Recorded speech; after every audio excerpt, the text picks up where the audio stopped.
पूरी दुनिया में ये बहस हो रही है कि क्या भारत नया वर्ल्ड ऑर्डर तब्दील करने जा रहा है।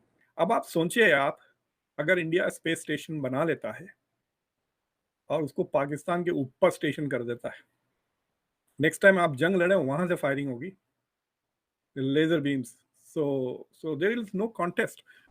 ये सारा जो कुछ हो रहा है ये पाकिस्तान के अंदर होने वाली तमाम तर तब्दीलियों के ऊपर खित्ते और दुनिया के हालात और वाकयात असरअंदाज हो रहे हैं। स्पेस एनर्जी है, India is a nuclear energy, nuclear power, hydrogen bomb भी है इंडिया के पास। इंडिया के 14 सैटेलाइट जो हैं इस वक्त स्पेस में, वो खालिसतन फौजी मकासद के लिए हैं। आर्मी के लिए अलग हैं, एयरफोर्स के लिए अलग हैं, नेवी के लिए अलग हैं। हमारे आर्मी चीफ साहब ने भी चंद्रयान 3 की खबर कहीं ना कहीं सुनी तो होगी कि पड़ोस में क्या हो रहा है। आपका पूरा मुल्क उस डाली की तरह लटका हुआ है। India is not only A developed country, India is an advanced country है। जैसा मैं आपको कह रहा हूँ, सिर्फ 3 मुल्कों के पास ये काबिलियत है। सारी दुनिया जमीन से चांद को देखती है, इंडिया चांद से जमीन को देखता है। मुझे हंसी आ रही थी, सोच रहा था मैं पाकिस्तान के बारे में, जब ये देखा तो मैं बोला अगले साल जब ये टेलीस्कोप लेके ईद का चांद देखेंगे तो उनको इंडिया का झंडा नजर आएगा। जब इंडिया का नजर आ जाएगा, इंडिया का झंडा, तो कहेंगे अरे वाह, ईद हो गई, चलो ईद मनाते हैं। भारत के चंद्रयान 3 की सफलता से पाकिस्तान में अटकलों का बाजार गर्म है। पाकिस्तान की आर्मी से ताल्लुक रखने वाले लोगों का यह मानना है कि भारत अब चंद्रयान 3 के बाद स्पेस स्टेशन बनाएगा और वहीं से पाकिस्तान पर नजर रखेगा और वहीं से ये वो सारा कुछ कंट्रोल करेगा। अब आप ये नहीं कह सकते कि India is a developing country. India is not only A developed country, India is an advanced country है। जैसा मैं आपको कह रहा हूँ, सिर्फ 3 मुल्कों के पास ये काबिलियत है टू डू। सारी दुनिया जमीन से चांद को देखती है, इंडिया चांद से जमीन को देखता है। इंडिया है साइंटिफिक डेवलपमेंट, स्पेस एनर्जी है, India is a nuclear energy, nuclear power, hydrogen bomb भी है इंडिया के पास। India is a leader in digital technology, IT में सबसे आगे है, सॉफ्टवेयर में देखिए। और देखें, दुनिया में 3 मुल्क हैं which are really doing well in space, which is US, China और इंडिया। लेकिन 1 and 3 के सारे इंजीनियर्स इंडिया से हैं। NASA is also very much an Indian outpost कह सकते हैं आप। So India is very developed in that sense. ये जो लफ्ज है विश्व गुरु इज प्रीटी गुड एप्लीकेबल है इंडिया के लिए।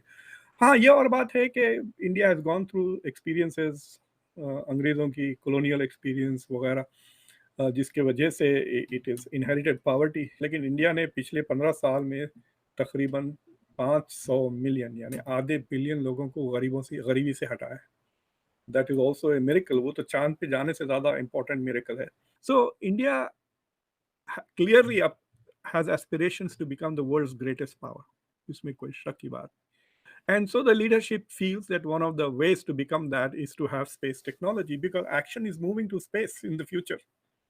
अब आप सोचिए अगर इंडिया स्पेस स्टेशन बना लेता है और उसको पाकिस्तान के ऊपर स्टेशन कर देता है, नेक्स्ट टाइम आप जंग लड़े वहां से फायरिंग होगी, laser beams. So there is no contest, right? So it will be an entirely different kind of a major power. Plus we are going through a phase where हो सकता है कि 100 साल के अंदर शायद ये प्लैनेट को इवैक्यूएट करना पड़े। 1-2 साल। जिस तरह से हम तबाह कर रहे हैं, फ्लड्स आ रहे हैं। आपको पता है हर साल हमारे पास is the hottest summer every year. Hotter than last year, hotter than last year. तो आई थिंक कि ये स्पेस एक्सप्लोरेशन, इंडिया का जो लोकेशन है लैंडिंग का ऑन द मून, सदर्न पोल, वहाँ इसलिए है कि वहाँ पे आइस वाटर है। तो वहाँ पे अगर बेस बनेगा तो वहाँ बनेगा, क्योंकि वहाँ पे पानी भी है। पानी से आपको ऑक्सीजन भी मिलेगा और हाइड्रोजन भी मिलेगा। हाइड्रोजन से आप फ्यूल कर सकते हैं। So that will become a kind of, क्या बोलना चाहिए, वेस्ट स्टेशन, जहाँ पे आप जाके रिफ्यूल करके फिर मार्स की तरफ you go for the next journey. मुझे हंसी आ रही थी, सोच रहा था मैं पाकिस्तान के बारे में, जब ये देखा तो मैं बोला अगले साल जब ये टेलीस्कोप लेके ईद का चांद देखेंगे तो उनको इंडिया का झंडा नजर आएगा। जब इंडिया का नजर आ जाएगा, इंडिया का झंडा, तो कहेंगे अरे वाह, ईद हो गई, चलो ईद मनाते हैं। देयर आर ह्यूज एडवांटेजेस जो इंडिया को अब कॉन्फिडेंस आएगा इन इट्स साइंस। जैसे आईपीएल के वजह से लोगों को क्रिकेट खेल के इंडिया में कल्चरल चेंज आ गया आईपीएल के वजह से, where you can invest in sports as a career, right? माँ बाप पैसे खर्च करने लगे, अगर बच्चा शो इंटरेस्ट किया तो कोचिंग के लिए भी जा रहे हैं, अच्छा इक्विपमेंट। तो I think Chandrayaan will have the same effect once again. India में और enthusiasm for science and engineering बढ़ जाएगी। एंड प्राइवेट सेक्टर भी डॉक्टर साहब इसमें काफी ज्यादा जो है वो आ चुका है। देखिए, मैं भी एक जमाने में इंजीनियर हुआ करता था। तो मेरे क्लास में एक लड़का था अशरफ फरहान, काफ़ी मशहूर है, I hope he is listening. So he lives in Hyderabad. उनकी वालदा is a very famous, she is very famous in Pakistan. उनका नाम है जिलानी बानो, उन्होंने बहुत सारे नॉवेलें लिखी हैं, so she is very famous in Pakistan. So Farhan is one of the few people in my class who is a good engineer. यानी बाकी तो सब नौकरी के लिए, पैसे कमाने के लिए डिग्री हासिल कर लिए थे, बट ही इज़ जेन्युइन। तो उसने 2 साल पहले ही became the first private person to send a satellite into space. तो उसका ऑलरेडी उसका satellite is orbiting. So India में there is now private interest in technology, और इंडिया में अब बिलियनर्स भी है। लाइक अंबानी माइट थिंक कि अगर इलॉन मस्क रॉकेट बना के स्पेस में भेज सकता है तो हम क्यों नहीं भेज सकते, राइट? तो पता है वो 2.5 लाख, मैंने जाके देखा वो, तो जो बेजोस का जो रॉकेट गया था, उसकी फीस थी $254,000, यानी $250,000, और 11 मिनट पूरी ट्रिप। आप 3 मिनट स्पेस में रह के वापस आ जाएंगे। तो to me that didn't sound, जब तक अपना यार कैमरा ठीक वेट करे तक खत्म हो जाएगा, तो मुझे तो शो करना है वहां से। तो आई थिंक कि 10 साल के अंदर वो गिर जाएगी कीमत। It will come down to US में $50,000-60,000 for may be 24 hours in space. India में और भी सस्ती हो जाएगी, तो मैं वहाँ इंडिया जाके फिर इंडिया से I will go into space.